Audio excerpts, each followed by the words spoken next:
Bonjour à tous, nous sommes les élèves de Shams Mustaqbal. Aujourd'hui, nous quittons nos salles de classe pour un voyage dans le temps. Nous vous emmenons de l'autre côté du Bourg-Grec à la découverte de notre ville, Salé. Souvent discrète face à sa voisine Rabat, Salé cache pourtant des trésors millénaires.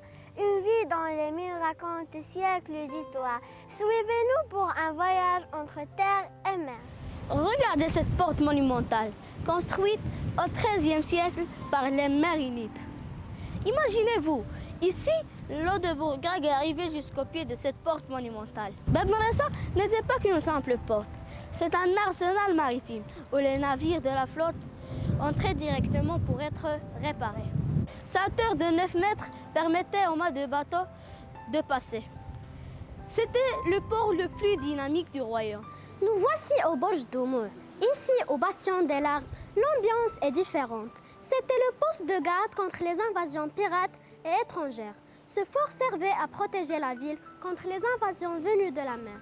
De ce point, on peut voir la ville de Rabat juste en face. C'est ici où l'histoire des corsaires de Salé prend tout son sens. Au XVIIe siècle, les célèbres corsaires de Salé régnaient sur ces eaux. La ville était donc une république indépendante et redoutée dans tout l'Atlantique. Nous voici dans le petit bijou de Salé. Bienvenue dans la Médersa d'Aboul Hassan. Cette école a été construite en 1341 pour accueillir les étudiants.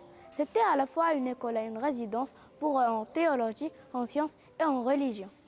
Regardez la finesse de ces sculptures, regardez ce zélis, ce plâtre ciselé et ce bois de cèdre. Chaque détail montre le génie des artisans marocains de l'époque. C'est le corps spirituel et intellectuel de notre Médine. Salé, c'est aussi des traditions uniques. Chaque année, la ville s'illumine lors de la célèbre procession de cierges en l'honneur du saint patron de la ville. Salé, ce ne sont pas que des pierres, c'est aussi une vie vibrante. Regardez le travail de nos natiers et de nos potiers. Entre l'odeur des épices et le bruit des outils, la Médina nous rappelle que notre patrimoine est vivant. C'est un savoir-faire qui se transmet de génération en génération. Ce patrimoine est notre héritage et il est de notre devoir, en tant que citoyens de demain, de le protéger et de le faire connaître. Fiers d'être Saouis, fiers de notre histoire.